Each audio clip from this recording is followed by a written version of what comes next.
चलें, आज की जो टॉपिक है हम लोगों की जैव अणु यानी बायो मालिक्यूल्स के बारे में। तो आज की जो टॉपिक हम लोग शुरू करेंगे वो तो नीट और आपका तो जो एग्ज़ाम है वो तो लगभग ख़त्म ही हो गया। बोर्ड का एग्ज़ाम जो इधर 11th के लिए हम कह रहे हैं, बोर्ड का एग्ज़ाम तो अभी चालू ही है, चल ही रहा है, हाई स्कूल और इंटर दोनों का। लेकिन जो ये क्या कहते हैं इसका 11th और 9th का एग्ज़ाम में भी लगभग कॉलेज में जो है वो इस बोर्ड एग्ज़ाम होने के बाद ही होगा, ये बात तो सबको पता है लगभग। और कुछ कॉलेज तो अपना साथों साथ कंप्लीट कर ले रहे हैं एग्ज़ाम भी इन लोगों का, जिससे नया सत्र जो है वो 1 अप्रैल से मूर्ख दिवस के दिन से ही प्रारंभ हो जाए, मूर्ख बनाना शुरू हो जाए।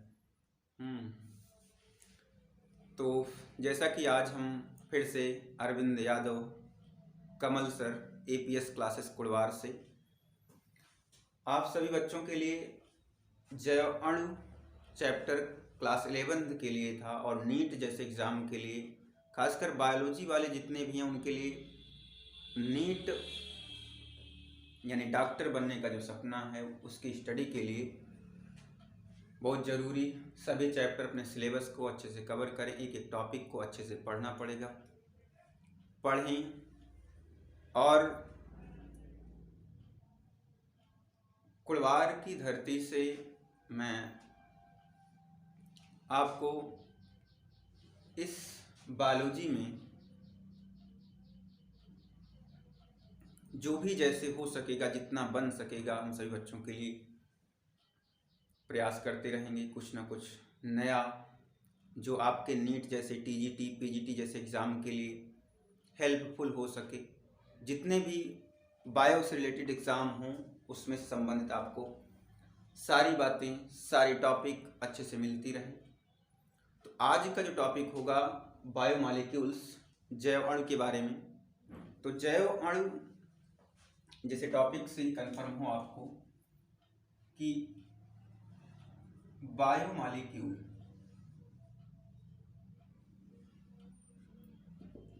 और एक अच्छी बात है कि सभी बच्चे, सभी शिक्षक बंधु जो हैं चैनल को सब्सक्राइब करें, दोस्तों में भेजें, अपने सगे संबंधियों के पास शेयर करें। ये हमारे लिए भी बेहतर होगा और आप सभी के लिए भी बेहतर होगा जितना आप लाइक शेयर करेंगे और सब्सक्राइब भी। अगर आपको अच्छा लगता है, मैं भी बिल्कुल जो टॉपिक कंफर्म होगी, क्लियर होगी, ये मेरा पूरा विश्वास है और आप लोगों का भी विश्वास होना चाहिए। आप स्किप मत करें, पूरा एक एक टॉपिक को, एक एक वर्ड को अच्छे से कंफर्म करते हुए देखेंगे तो आपको सारी बातें अच्छे से बिल्कुल समझ में आएगी, क्या है, कैसे है, चलता कैसे, सब मामला क्या है, कैसे चलेगा, ये बातें। जैव अणु होता क्या है, आइए देखते हैं। जैव अणु यानी मॉलिक्यूल्स। तो पहले अणु के बारे में जानते हैं, अणु क्या होता है। अणु देखिए, जैसे अणु को अगर हम कहें कि ये सबसे हम कहा जाता है स्मॉलेस्ट यूनिट होती है, जैसे किसी भी पदार्थ की स्मॉलेस्ट यूनिट, बट उसका जो केमिकल और फिजिकल प्रॉपर्टी है उस पदार्थ से जरूर मैच करें। जिस पदार्थ से ये निकाला गया हो, जैसे हम कहते हैं ये मार्कर है, तो मार्कर अगर इसको अलग करें, ये एक प्रकार से हम कहते हैं अणु है, तो अणु में ये छोटी यूनिट है, इसका जो गुण हो, प्रॉपर्टी इसकी जो हो, वो इनसे मैच करे, इन्हीं को बोलते हैं अणु। जैसे हम कहते हैं हाइड्रोजन और एक ऑक्सीजन मिलकर के एक जल का अणु बना लेता है, उसी तरह से। तो आइए देखते हैं बायो मॉलिक्यूल्स, यानी कि जीवित जीवों में जो पदार्थ हैं उन्हीं को अणु कहा जाता है, जैव अणु कहा जाता है। तो जैव अणु में क्या होता है, हम ये कह सकते हैं यहाँ पर कि जीवित जीवों के ऊतकों में जो कार्बनिक पदार्थ होते हैं उन्हीं को जैव अणु कहा जाता है। जीवित जीवों के ऊतक में कार्बनिक पदार्थ को ही जैव अणु कहते हैं। अब ये जो जैव अणु है तो ऊतक यानी टिश्यू वर्ड आया है, तो टिश्यू से ये मतलब नहीं हो गया कि केवल टिश्यू में ही होगा। तो टिश्यू कैसे बना, ग्रुप ऑफ सेल्स से बना, तो इसका मतलब सेल में भी है, सेल आर्गन यानी हमारे पूरे शरीर में जैसे कहते हैं कि कार्बनिक पदार्थों का वो बना हुआ है। एक प्रकार से कहते हैं हमारा शरीर जो 5 तत्वों से मिलकर के बना है, जो मेजर थोड़ा सा कहते हैं कि अधिक मात्रा कार्बन, हाइड्रोजन, ऑक्सीजन, नाइट्रोजन और फास्फोरस। जैसे रामायण में, गीता में लिखा छित जल पावक गगन समीरा, तो वही सेम वही बातें यहाँ पर साइंस भी उसी को कहता है। तो आप बायोमॉलिक्यूल्स को समझें कि जीवित जीवों के ऊतकों में कार्बनिक पदार्थ को ही जैव अणु कहा जाता है, बायोमॉलिक्यूल्स कहा जाता है। अब एक बात ये आती है कि ये बायोमॉलिक्यूल्स कितने तरह से हो सकते हैं। कुछ तो देखिए शरीर में बायोमॉलिक्यूल्स जो होते हैं कुछ बड़े भी होते हैं, कुछ छोटे भी होते हैं। तो बड़े और छोटे होने के आधार पर जैव अणुओं को 2 भागों में बांटा गया है। तो वो 2 भाग कौन सा है, तो यानी कि हम ये कह सकते हैं अणुओं के साइज या उनके अणुभार के आधार पर आपको यहाँ पर बताया जाएगा। अणुओं के अणुभार के आधार पर 2 भाग में बांटा गया इसको। एक को बोला गया है मैक्रो बायोमॉलिक्यूल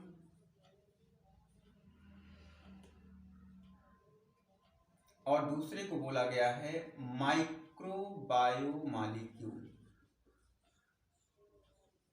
यानी कि बृहद जैव अणु और माइक्रो बोला गया है सूक्ष्म जैव अणु। यानी कि ऐसे भी कुछ कार्बनिक पदार्थ होंगे जो साइज में बड़े होंगे और कुछ ऐसे भी पदार्थ हैं जो साइज में छोटे होंगे। तो उन्हीं के आधार पर वो चीज़ किस बेस पर किया गया है, तो अणुभार के आधार पर उनको 2 रूपों में बांटा गया है। तो आइए देखते हैं इसके बाद एक कैसे जैव अणु के बारे में, जैव अणु को डिवाइड करते हैं उसके बारे में जानने का प्रयास करते हैं, क्या है कैसे है।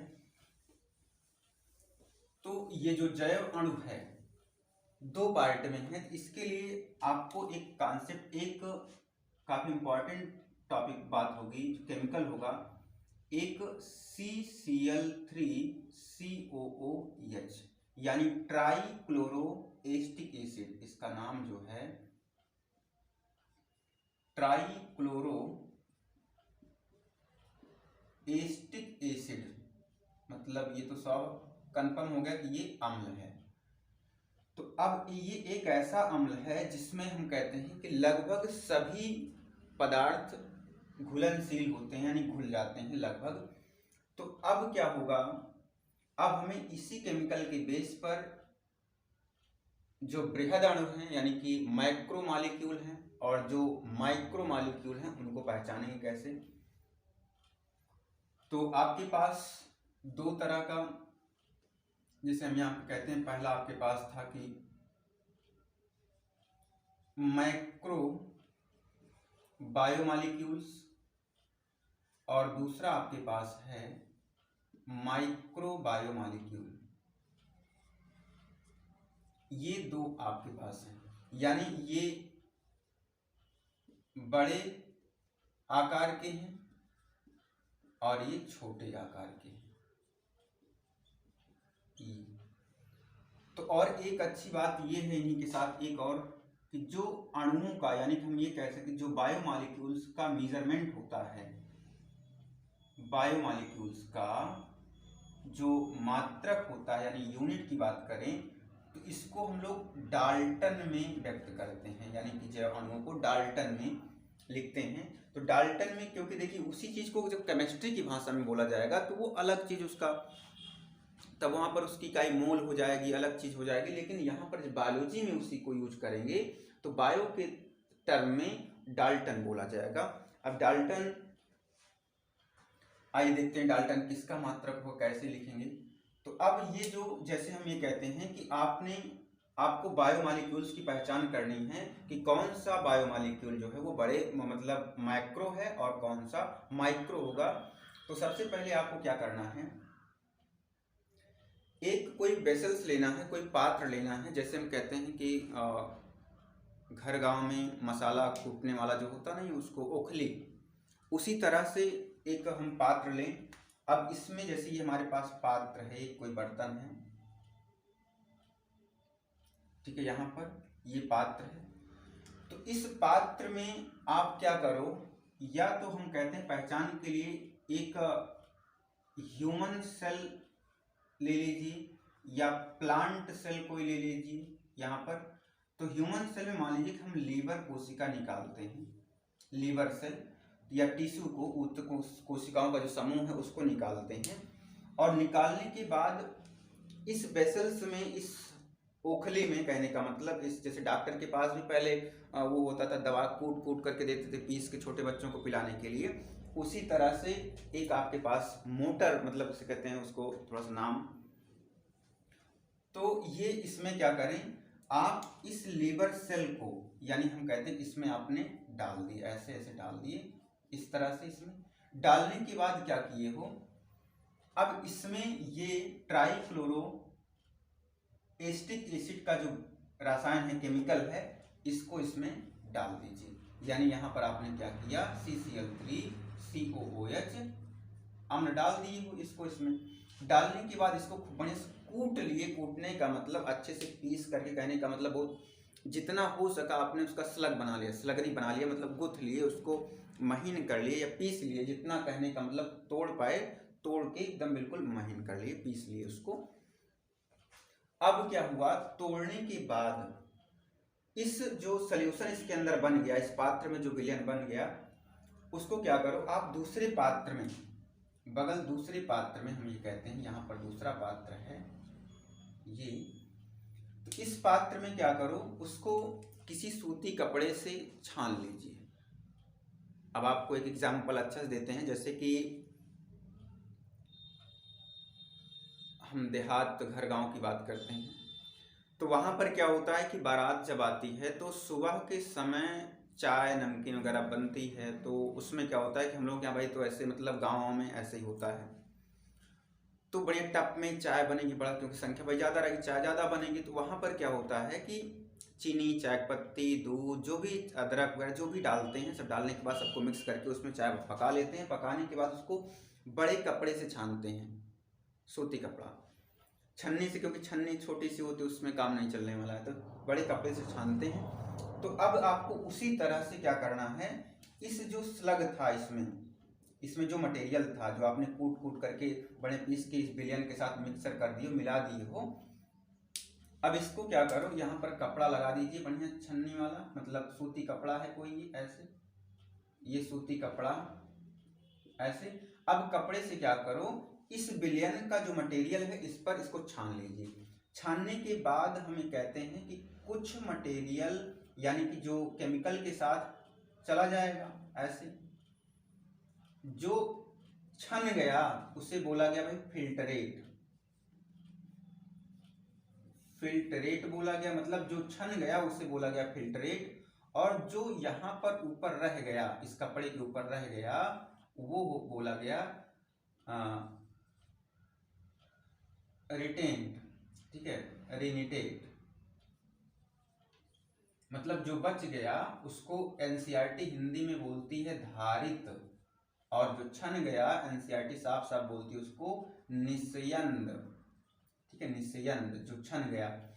अब आपको पहचान का तरीका क्या करना है, ध्यान ये रखना है कि जो इस पात्र का जो मटेरियल था वो जो तो छन गया, नीचे जो फिल्ट्रेट में आ गया, उसे बोला गया माइक्रो बायोमॉलिक्यूल, यानी सूक्ष्म जैव अणु बोला गया, क्योंकि वो सूक्ष्म था, इस सूती वाले कपड़े से पार होकर चला गया, जब छोटा था तभी चला गया। यानी कहने का मतलब इस अम्ल में वो घुल गया। तो जो घुल गया अम्ल में वो आपका माइक्रो बायोमॉलिक्यूल्स होता है, यानी छोटा आकार था उसका, वो चला गया। और जो पार्ट आपका इसमें बच गया, यानी उस सूती कपड़े छानने के बाद जो बच गया छन्नी में, वो आपका मैक्रो बायोमॉलिक्यूल्स होगा। तो ऐसे ही हम पहचान करते हैं, मतलब ये पहचानने का एक अच्छा केमिकल है, इसका नाम नीट के लिए CPMT या टीजीटी पीजीटी एग्जाम के लिए काफ़ी इंपॉर्टेंट है। और इम्पॉर्टेंट ये क्वेश्चन बनता है कि बायोमॉलिक्यूल्स की जो इकाई होती है वो डाल्टन में, जो उसी चीज़ को केमिस्ट्री में मोल में यूज होता है मात्रक के रूप में, वैसे बायो में उसी चीज़ को डाल्टन में यूज करते हैं हम लोग। ये दो बातें आपको कंफर्म होनी चाहिए कि कैसे हम लोग पहचानेंगे या कैसे अलग करेंगे मैक्रो बायोमॉलिक्यूल्स को और माइक्रो बायोमॉलिक्यूल्स को। तो ये आपका पहचान का लक्षण है, मतलब कैसे करेंगे। और दूसरी बात, अच्छा कॉन्सेप्ट है आपके पास, तो ये बात आपको कंफर्म होनी चाहिए। अभी आप एक कैसे दूसरी तरह से कैसे पहचानेंगे, इस बात को बिल्कुल ध्यान में रखेंगे कैसे। तो आइए देखते हैं वो चीज़ें, क्योंकि आपको हर एक बात, मेरा ये उद्देश्य ये है कि आपको बायो में हर एक छोटा से छोटा पॉइंट, आपको हर एक शब्द का मतलब कंफर्म हो क्या है कैसे, क्योंकि देखिए रटना नहीं है। अब आइए देखते हैं, जैसे हम ये कहते हैं बायोमॉलिक्यूल्स आपका दो तरह का था। एक था आपका माइक्रो बायोमॉलिक्यूल्स, यहां पर लिखते हैं माइक्रो बायोमॉलिक्यूल, और दूसरा होगा मैक्रो बायोमॉलिक्यूल। ठीक है, आपके पास ये दो तरह के हो गए। तो आपने पहचान के लिए CCl3COOH ये एक अम्ल लिया था, पहचान के लिए आपने उसको अलग कर लिया। तो पहचान के लिए जो इन अणुओं का अणुभार, यानी अणुओं का जो अणुभार होता है, यानी हम ये कहेंगे जो माइक्रो बायोमॉलिक्यूल्स है इनका अणुभार जो 18 से 800 डाल्टन तक होता है, ये आपको अच्छे से याद रखना है। कभी कभी नीट के एग्जाम में ये भी पूछा जाता है या पूछा गया भी है ये वाला क्वेश्चन कि मतलब इसका अणुभार कितने से कितने तक होता है या रेंज उसकी क्या है। तो 18 से 800 तक का जो डाल्टन होगा वो माइक्रो बायोमॉलिक्यूल्स होगा। और हम कहते हैं कि अब 900 यानी 1000, तो 1000 के ऊपर तक के जितने भी, मतलब 1000 तक के ऊपर वाले डाल्टन वाले जितने भी होंगे सब किस में आएंगे, वो आपके आएंगे माइक्रो बायोमॉलिक्यूल्स, यानी बृहद जैव अणु में आएंगे। ये दोनों आपको याद रखना है। तो अब ऐसे कौन कौन से आपके शरीर में ऐसे पदार्थ हैं जो मैक्रो में आता है, जो माइक्रो में आता है। सबसे पहले अगर हम बात करते हैं तो एक बात यहाँ पे, पहली बात ये होगी कि यहाँ पर जो होते हैं ये सभी पॉलीमर होते हैं। पॉलीमर का मतलब हो गया बहुलक, और बहुलक का मतलब, लक का मतलब लड़ी से है, लड़ी का मतलब श्रृंखला से है। बहुत सारी श्रृंखलाओं से मिलकर के जो बनता है उसे बोलते हैं बहुलक, यानी बहुत सारे एक लकों से मिलकर के जो नया पदार्थ बनता है वो पॉलीमर यानी बहुलक कहलाता है। तो अब वो कौन कौन सा है, एक की बात कर लेते हैं। हम कहेंगे भाई प्रोटीन हो गया आपका, फिर यहीं पर दूसरे की बात करें तो हम बोलेंगे पॉलीसैकेराइड हो गया, पॉलीसैकेराइड। और फिर तीसरे की बात करें तो हम बोलेंगे भाई न्यूक्लिक एसिड हो गया।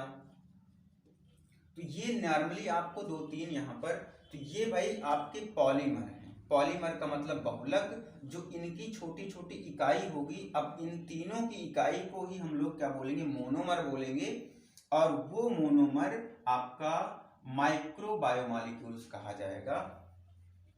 आइए देखते हैं तो इसका अब माइक्रो में कौन कौन सा आता है भाई। ये तो इसका मतलब आप यहाँ पर एक बात ये समझें, ये क्या होगा, मोनोमर होगा, यानी इसको बोलेंगे एकलक। एकलक का मतलब क्या हो गया, सिंगल थ्रेड, मतलब कहते हैं एक अणु हो। तो इसमें आपका हम जैसे कहते हैं, अब प्रोटीन की यूनिट को क्या बोलते हैं भाई, अमीनो एसिड। तो एक अमीनो एसिड जो होगा वो मोनोमर है और उसे बोलेंगे माइक्रो बायोमॉलिक्यूल्स। फिर ये बात करें पॉलीसैकेराइड के लिए, क्या हो जाएगा आपका, मोनोसैकेराइड हो जाएगा। मतलब हम कहेंगे मोनोसैकेराइड से मिलकर के क्या बनेगा, पॉलीसैकेराइड। फिर तीसरे की बात करें न्यूक्लिक एसिड, तो इसका मतलब ये हो गया कि आपका न्यूक्लियोटाइड्स हो गए, न्यूक्लियोटाइड। तो ये क्या है आपके, और इसी में सबसे अच्छा एग्जाम्पल या सबसे अच्छा उदाहरण जो नीट, टीजीटी और पीजीटी जैसे एग्जाम के लिए जो क्वेश्चन आएंगे उसके लिए क्वेश्चन आपका बनता है लिपिड के लिए। लिपिड इतना मतलब वो इसमें बायो में मतलब लिपिड का जो बात है। हाँ,